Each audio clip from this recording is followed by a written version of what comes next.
Iwan mo na kita. Wala ako ng drinks. Tatawagin ko na in charge para sa business proposal. Sige po, I'll wait.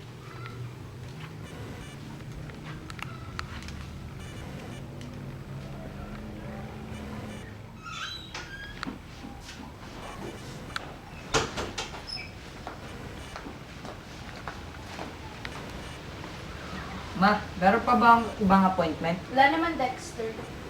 Yung pwede na po ang malis. Dexter, ikaw ba yan? Oo, kamusta na, my friend? Pwede pa tayo mag-usap? Sige. So, totoo palang balita na isa ka na milyonaryo nagmamayari sa malaking kumpanya. Well, dahil lang lahat sa aking pagsisikap. Ikaw, kamusta na? May mga plano ka na ba?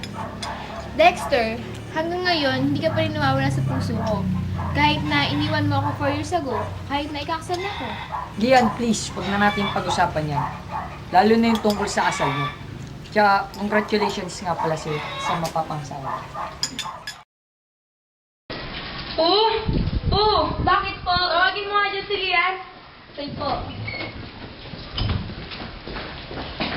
Senyorita! Tawag po kayo ni Doña Estela. Sige, sunod na ako.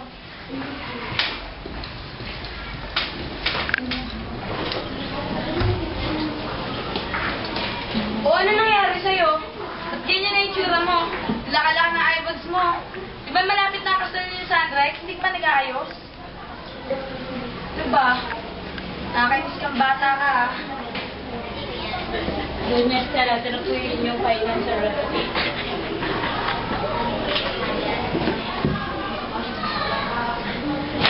Bakit bumabagsak na ang kumpanya ko, ha? Kalulungkot ko pa ako tuloy yung kumpanya. Anong tinatayo-tayo mo dyan? Doon mo yung kabahan! Alis!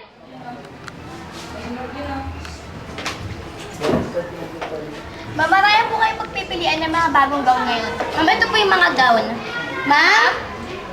Yan, I'm sorry, hindi ko na hinanap namin kundi dress kasi garden wedding. Tamang-tama! Madami kaming design na ganyan para sa mga garden wedding. Ma'am, sir, whether you like, you don't, okay. Ma'am, manambayin niya po kayo. Ikaw napili. Ma'am, sir, may iwan na po namin tayo. Eh, parang di ka masaya, may kakasal na tayo. Hindi naman sa hindi ako masaya, lagi na ako sa pagod. Lian, di mo maitatago ang kalungkutan sa mga mata mo. Kung ayaw mo sa akin, ayos lang naman. Pero wala ako sinasabing ganyan.